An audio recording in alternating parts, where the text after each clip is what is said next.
Well, hello again, sir.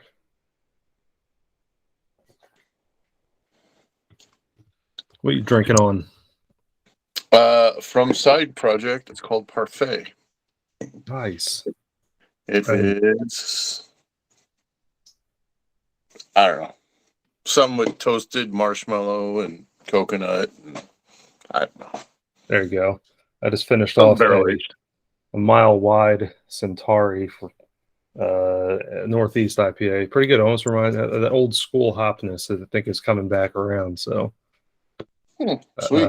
yeah. No. So, no, I think this is something that we tried to do over a year ago, and we did talk about a little beer on one of the episodes of our main show, and then It had got this idea. hijacked.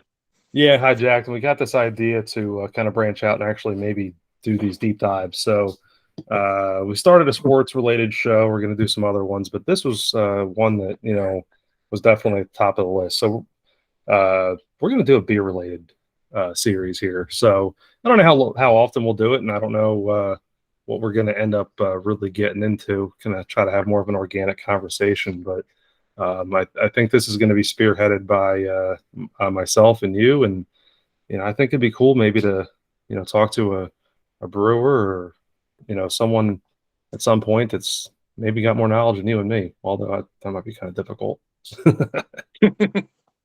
Yeah, it'd be cool to sit down with like one of the local guys from like Scratch or somebody from Paducah Beer Works or something like that.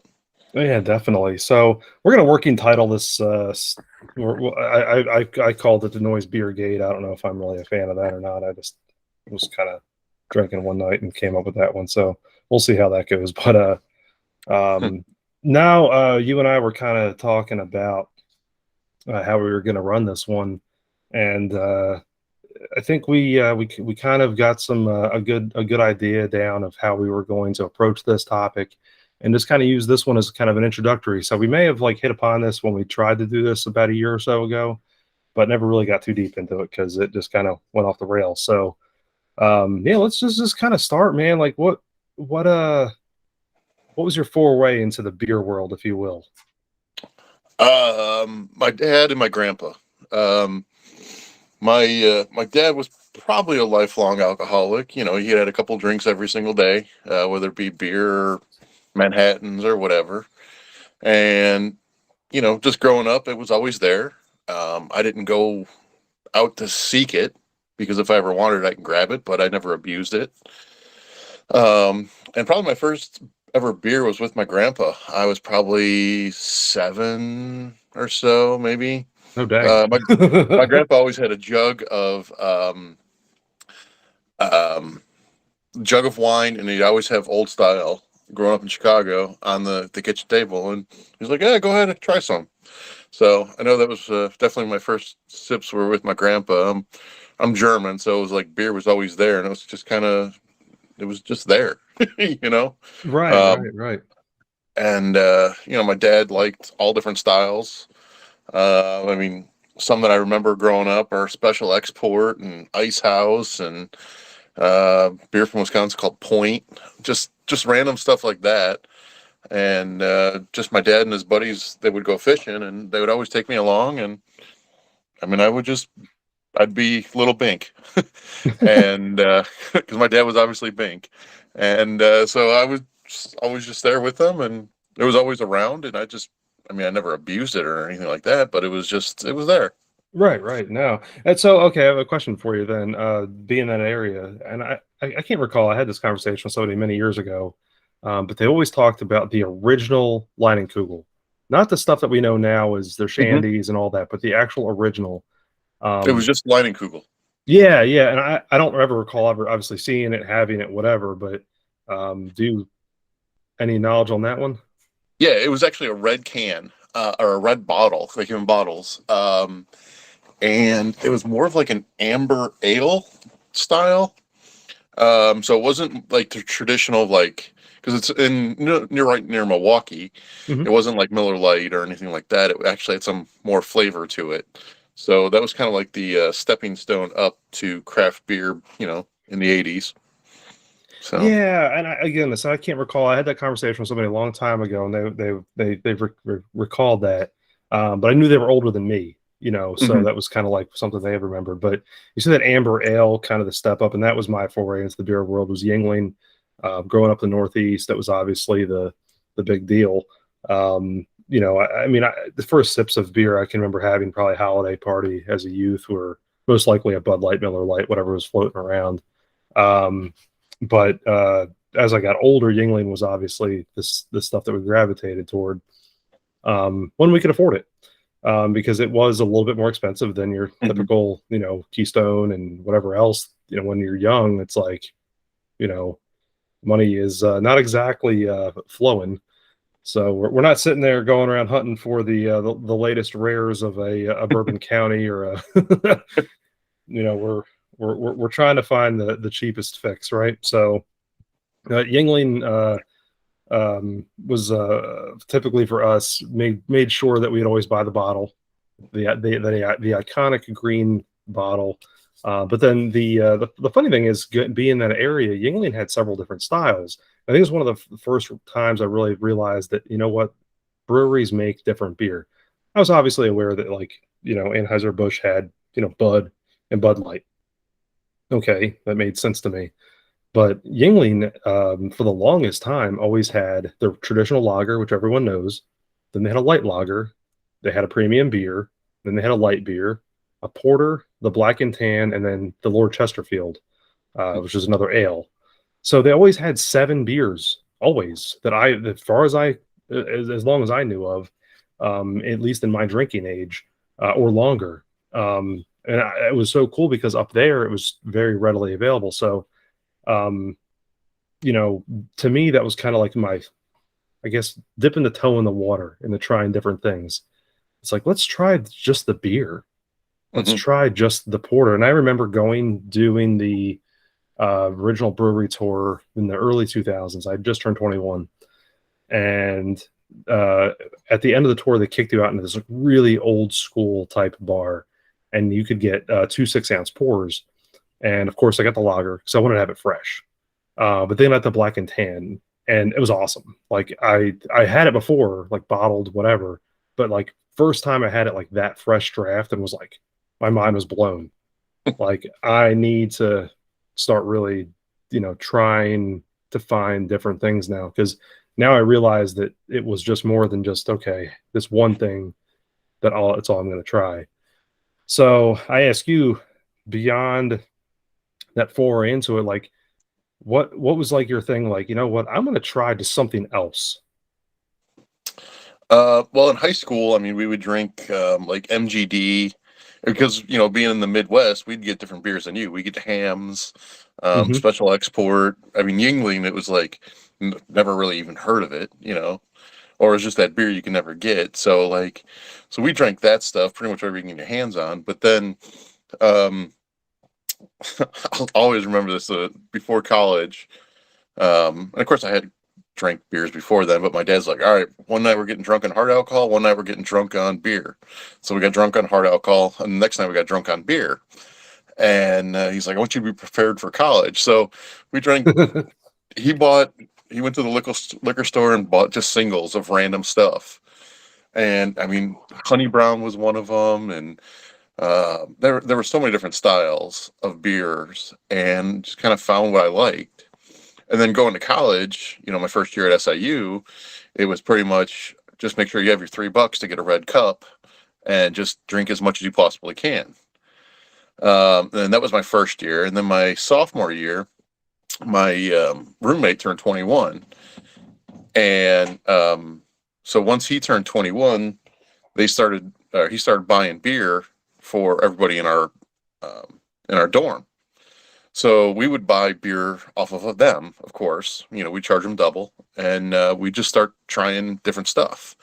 So we try to get the 6 packs. We cut out the 6 pack and we put up around our room. And we posted. It was kind of like our original Untapped. And we want to go out before the bars and stuff like that. We would get a 6 pack, drink that of good stuff, then go to the bars and drink the cheap crap. So that was my college. And then after college, it just, I got a job and I was able to afford, real beer. And then, then it's kind of been downhill since then, since I go on vacations just to go to travel places just for different breweries. I mean, I go with football games or something like that, but I'm Right. going specifically for this brewery. Right, right. Yeah, no, I completely get it. That's so cool though about the college bit, with actually, kind of, basically decorating like your own on tap. That's pretty awesome, actually. I Mhm. I, I like that.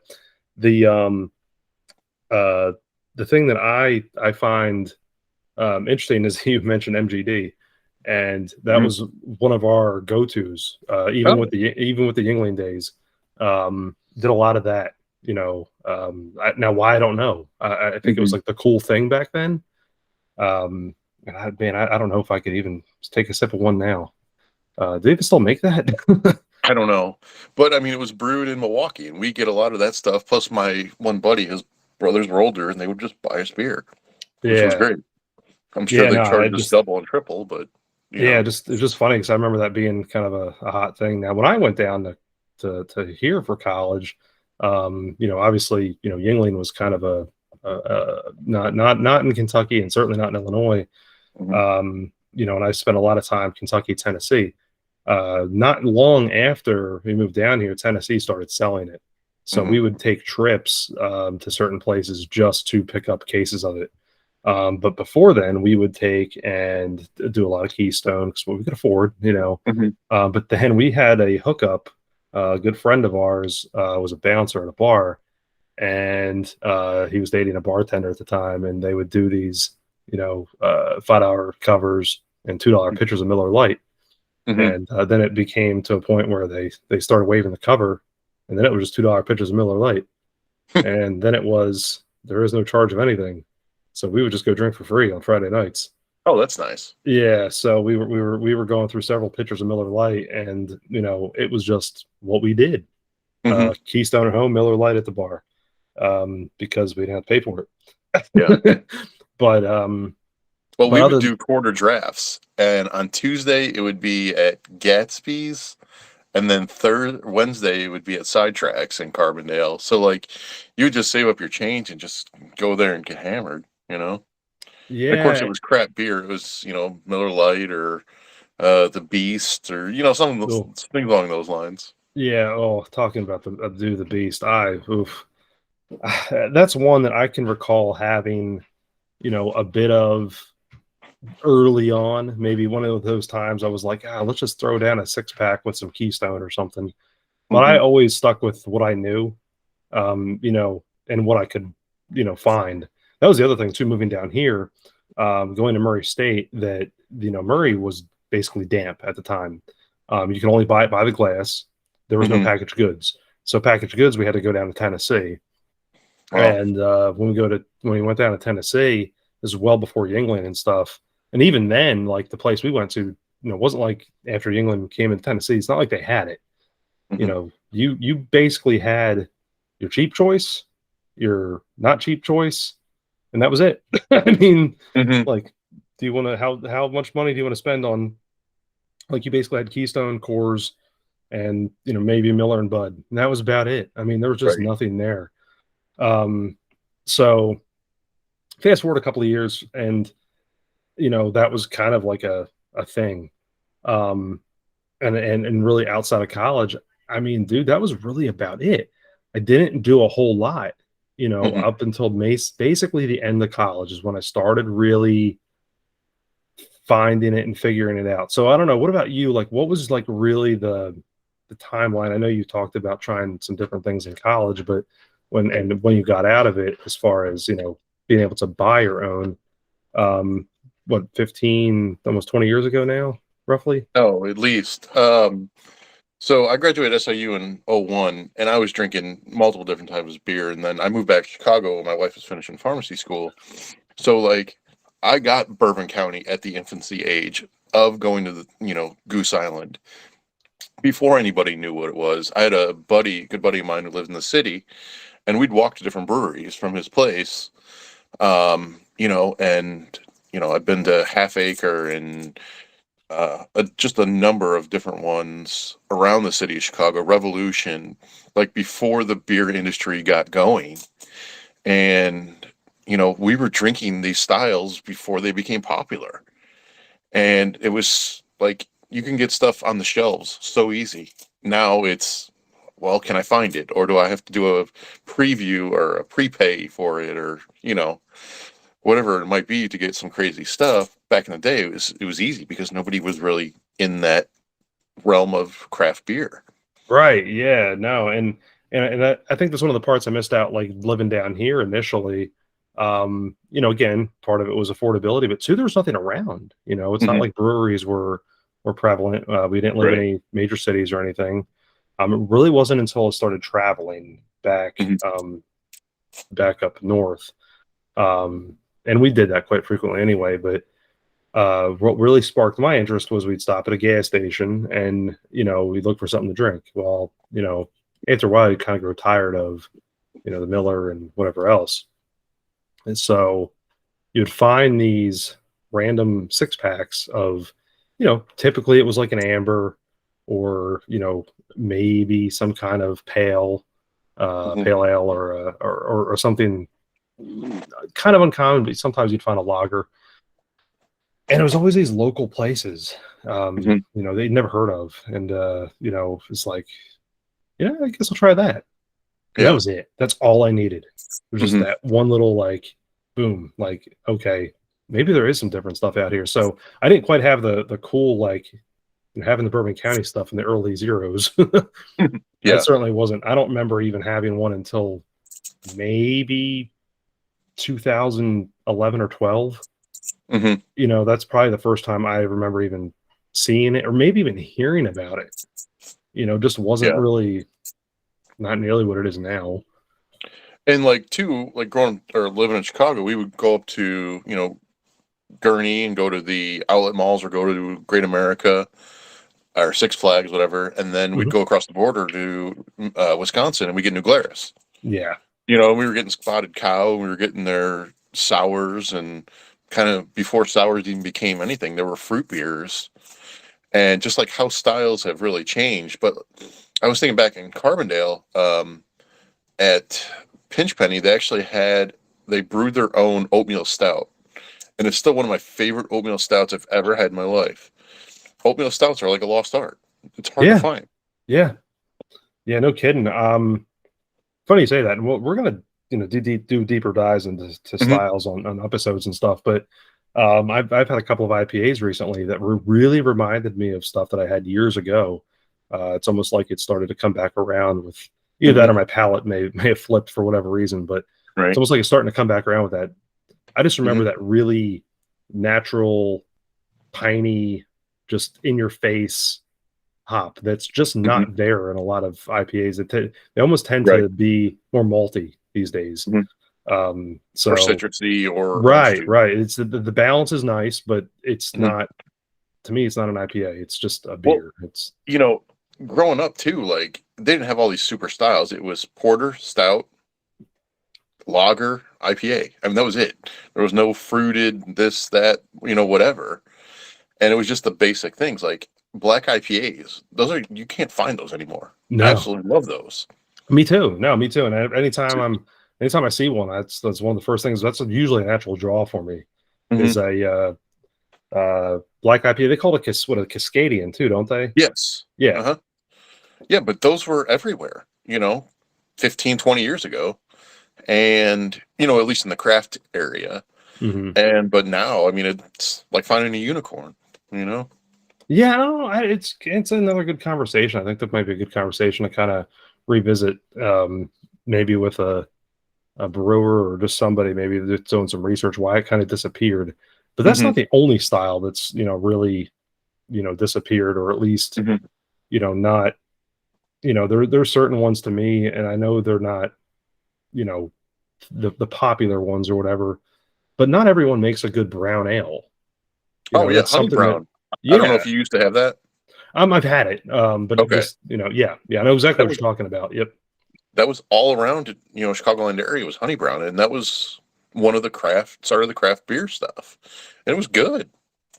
Yeah, no, it was, and just I don't, a lot of the breweries that I've ever been to, that is that's oh, it's. And I'm not saying it's like a nose up type thing, Mhm. but they just, they won't touch it. It's yeah, they'll make like a, you know, stuff for everybody. They'll do the Pilsner, they'll do a lager, they'll do Hmm. whatever. But that brown ale stuff, they just, very common style, but you really just don't see it, as maybe as much as I would like, because it's one of my, it's an easy one. Yeah. And I've traveled around and been to a ton of different places, and I'm actually a beer society member of Funky Buddha, and I will give props to Funky Buddha. They do brown ales really good, but they're barrel aging them with cinnamon and marshmallows and other stuff, but it's still Hmm. got that base beer of a brown ale.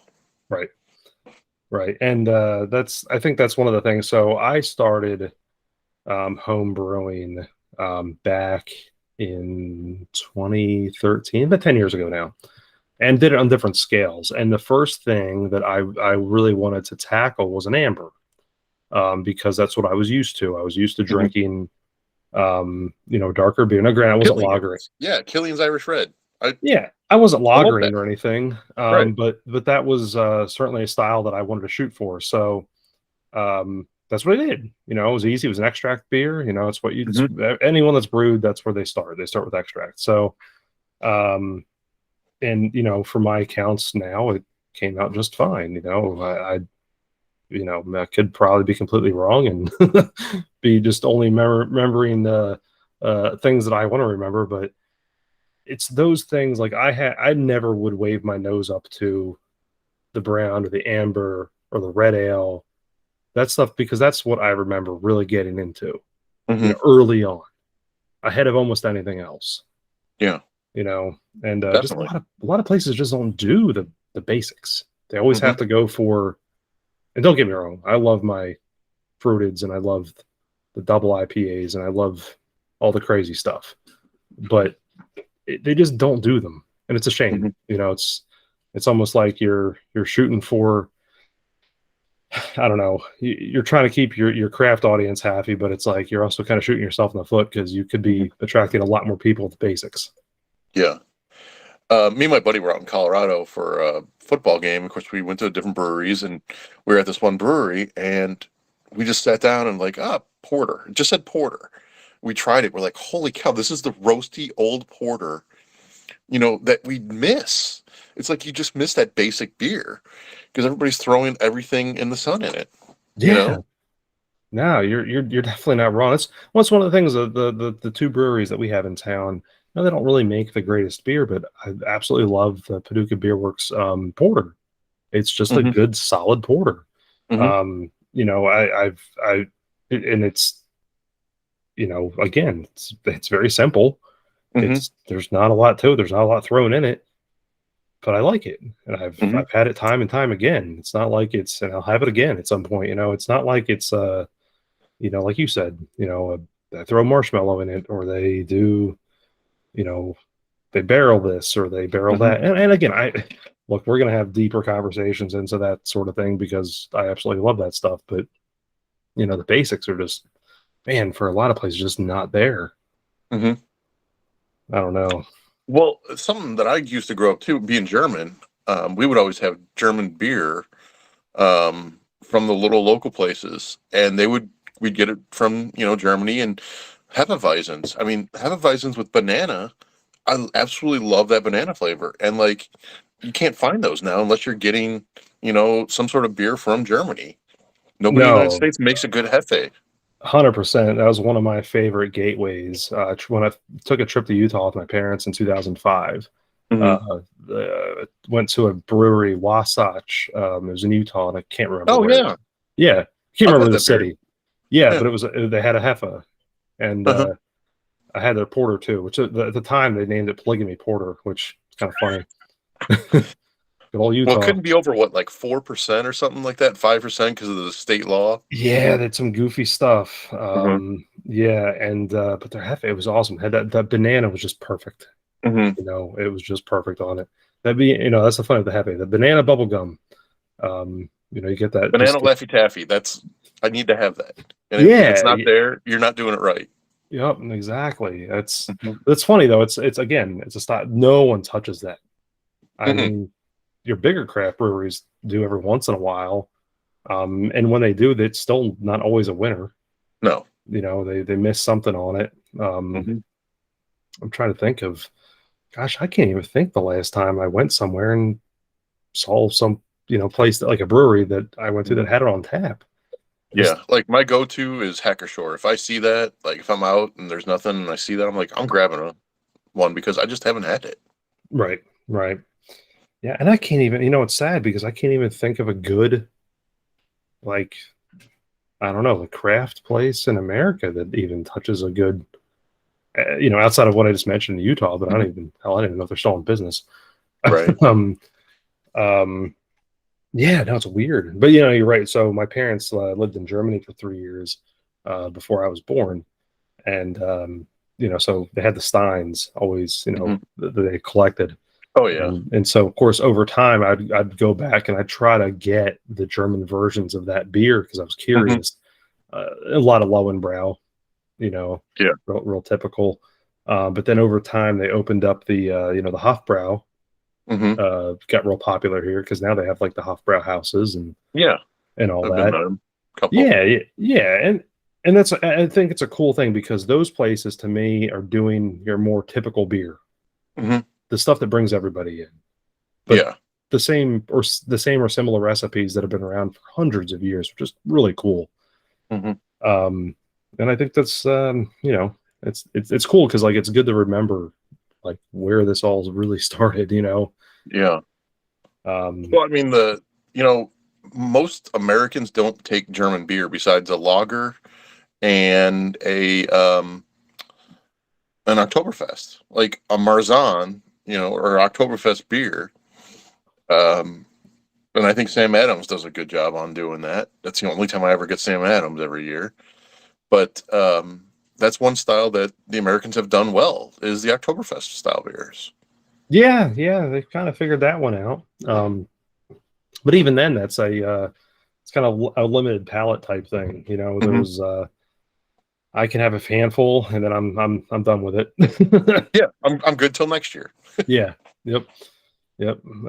Yeah, that's another one too, though. That is certainly a style that I think the American breweries have embraced because you do see even the smaller guys brewing Oktoberfest or Marzens, Hmm. religiously, and they're always released in like August or whatever. Yes, seems Um, like early and earlier. It's like Christmas. yeah, It's gonna be July. right. Yeah, exactly. And one of these days we'll get into your favorite because there's another that's always released around that time too. You're a big fan of the pumpkin beers, I know you are. Ugh. Love pumpkin pie, not in a beer. But so okay, so kind of going back to the start of, do you remember offhand maybe like the first like actual brewery you stepped foot into that was just like bad, good, and different? Maybe just the first or the first that you remember It trying was anything. Goose Island. I mean, growing up in the city, I mean, we went there, and I mean, they don't have like the handful of. I mean, they got like 20 things on tap now. Hmm. At the time, it was maybe 6 or 8. But able to try different style beers and letting craft brewers try stuff there was kind of. I mean, they've been doing Bourbon County for what 20 something years or 30 years, whatever it is, and it being iconic Chicago, that was where you went. And they always had something different. At least they had like 5 staples and then one always that was different. And, they were just trying things. And then that's the great thing about breweries. They just try things. And if it sticks, it works. And if not, then, they're losing money. So yeah, I'll throw a little history here for you too. In 1992, Bourbon County Brand Stout was first brewed in celebration of the 1,000th batch of beer brewed at Goose Island. Hmm. This is the funny one though. In 1995, the Bourbon County Brand Stout was entered into the Great American Beer Festival. It was disqualified due to the beer not fitting into style guidelines of any beer categories at that time. However, it was awarded an honorable mention. That's pretty funny. Yeah. The other note there, it says the Fulton Street Brewery. I don't know if that name rings a bell to you. That's the one we went to. Okay, yeah, it says Fulton Street Brewery opened and began. Oh, the one you and I went to. Yeah. Okay, I didn't realize it was Fulton Street. My bad. Uh-huh. Yeah, I Um, took you to the original. yeah, okay, yeah. Opened and began brewing. So it opened in '95. So that's how long that's Yeah. been there. Yeah. Yeah, that's pretty cool. Now that's pretty funny about the Great American Beer Festival. That's a little beer history there for you. There, that's you know certainly something that I didn't know. But so yeah, they've been doing it for over 30 years. Yeah, last year was the 30th anniversary, which we well know because we've had that. Yeah. And, originally it was just Bourbon County, and then they did coffee and barley wine, and those were the only two variants. And then they did a rare, and then after that it went vanilla and crazy, and you know how everything. But like their first two variants were coffee and barley wines for a number of years before they started really going crazy with other stuff. Yeah, it says that the it was first packaged in 2005. So I mean that's pretty good there. I was that would have been your prime time then up there, right? Or were you back down here by then? No, I was still up there for another year. Okay. So yeah, but I had a buddy that lived within walking distance, so we would just go there. Benny's is right across the street. We go to Benny's, then we go there, and then we go back to his place. So it was nice. Yeah, that's a good 1-2 punch right there. Yeah. Yeah, and here we'll do a little more history on this, and I think this is a good. It's kind of cool to know the history on this. This is you remember this one, Juliet, a Belgian Belgian inspired wild ale with fresh Michigan blackberries was released. That was in 2009. And that was the first new release to come out of a newly formed innovation team at Goose Island. 100% secondary fermentation of wine casks with fresh fruit additions, and that was the actual first. In the same year, the first Bourbon County variant was served at the Festival of Wood and Barrel Aged Beers in Chicago. So that's how far back that all goes. So first founded in '92, first brewed in '92, I should say, and then the first variant released in '09. So you're talking about a little bit of history here. And now it's kind of funny because I remember last year being able to find several variants here, and they've I don't know for whatever reason. Pulled back a little bit on that, but that was the first time I really recall. Oh, maybe a couple of years in a row there that I recall seeing the variants, elsewhere or at least down here, because I've made several trips up that way before, so I kind of, I had an idea. But no, that's pretty neat, man. I was gonna go and think of. First brewery that I can really. I went to Yuengling pretty early, but my first brewery that I remember going to, I went to a Budweiser plant back well before my drinking time, and I just thought it was the neatest process. Thought it was so cool how the stuff all worked. But as far as actually sitting down and having a beer post drinking age.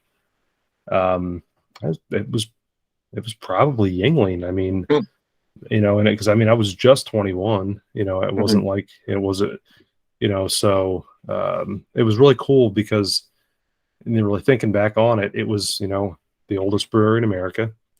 You're jammed in there. You basically could reach out and grab a bottle off the line. That's how. Of course, this was 20 years ago. Yeah, you're just there.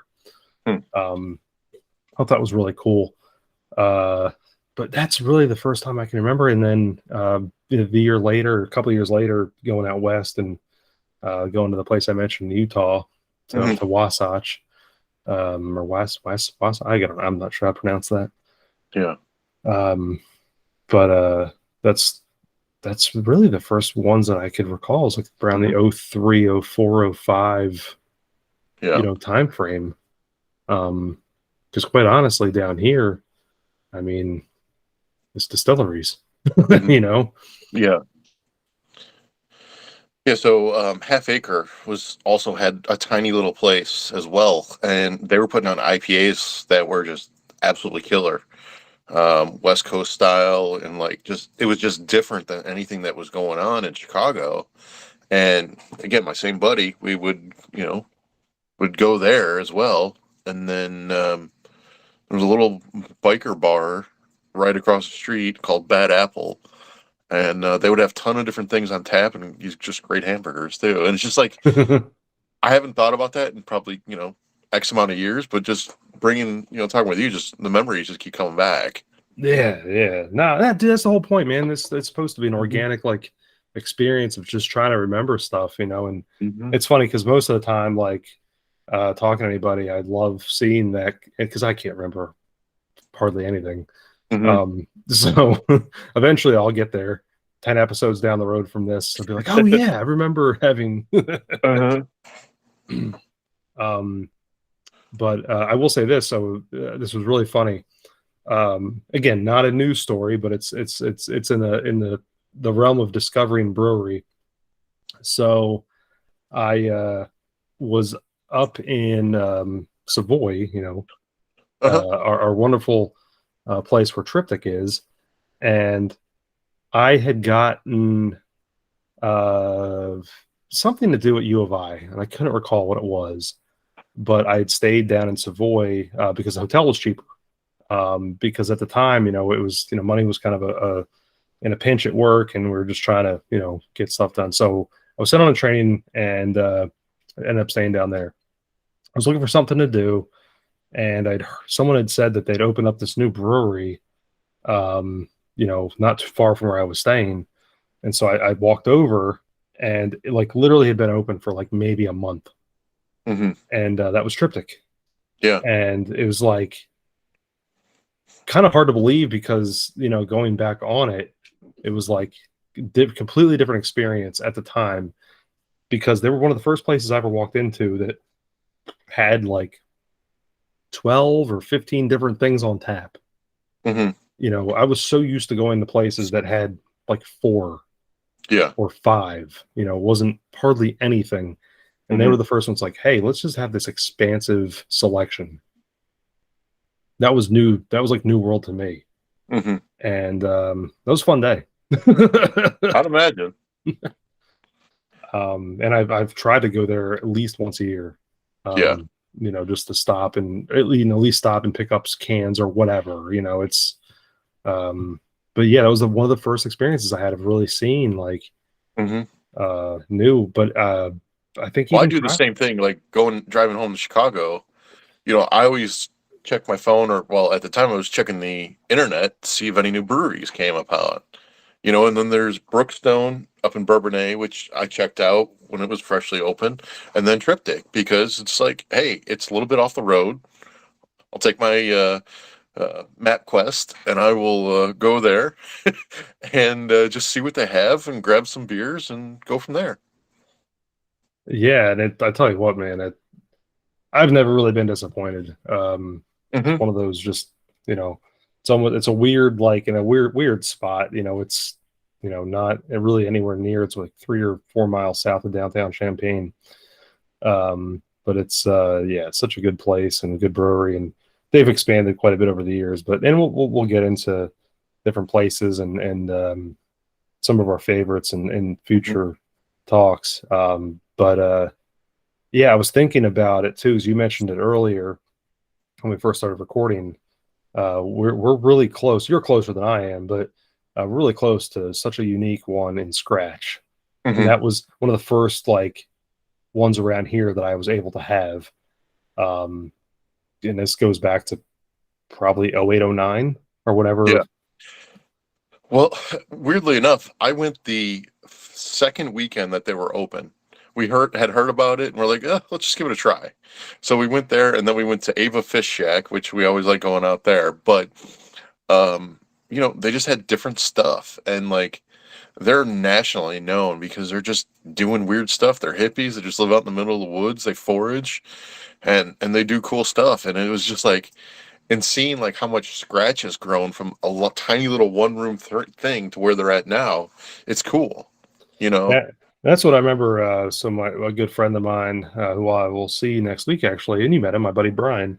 Hmm. He when he went out to the Great American Beer Festival one time, he said that Scratch had like the longest lines. Hmm. And it was one of their oyster beers. Oh yeah. That was was crowding the lane, so to speak. But he routinely would ask me whenever I would visit up there more prior to COVID, can you bring back anything from scratch, please? Because it's scratch isn't exactly widely distributed. No. um, There's one place in Carbondale that occasionally has the stuff, or you got to go there. exactly, yeah. Roof Brothers, before they sold, and really again prior to COVID, they would carry a couple things. Like I Mhm. picked up a bottle of basil IPA there once, and a couple of other things. The mushroom stuff, Mhm. the chanterelle, Yeah. that they were so famous for. But no, their stuff is so unique because it's like what over a wood open fire. Uh-huh. Um, they do a lot of bartering and trading for ingredients. Mhm. They have a pretty good sized property.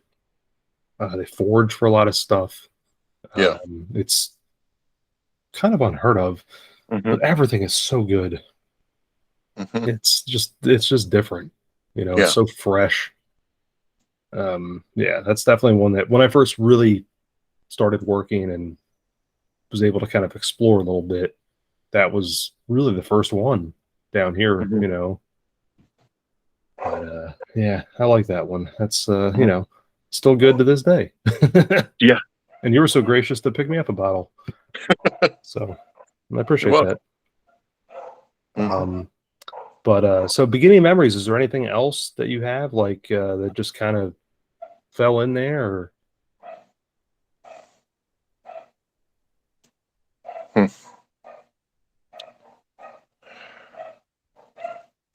Uh, just with growing up, we would always go to Wisconsin, and there'd always be different local little places in Wisconsin that just brewed their own beer. They didn't distribute, and I wasn't of the age to drink, but my dad would get it and be like, "Here, take a sip," And I couldn't even tell you what those places were. A lot of places in Wisconsin, just little local bars, and or they'd be the supper clubs would be another thing big in Wisconsin, and you would just have a beer there of it'd be a lager or a red or something simple, Mhm. but it was just more things of growing up, kind of like my introduction into beer, and my dad did a good job of doing that. Oh, that's awesome, man. I, Hmm. yeah, it's see, that's the kind of like stuff like just makes it great for like your great opener. You know what I mean? Like Hmm. that's just perfect. Yeah, Um, I mean, I think this has been good. This has been a good episode to kind of introduce this. Well, I think we're gonna maybe dive into it. We'll put our heads together and we'll pick a style and we'll dive in and or do yeah, that or do like a you know uh, couple favorites or breweries or something. Yeah, yeah. I think that whatever. that'd be a good way to approach it, man. So, um, dude, I think it's been fun. What do you think? Yeah. All right. Well, I guess we're to close this one up. We're gonna say cheers, right? Cheers, my friend.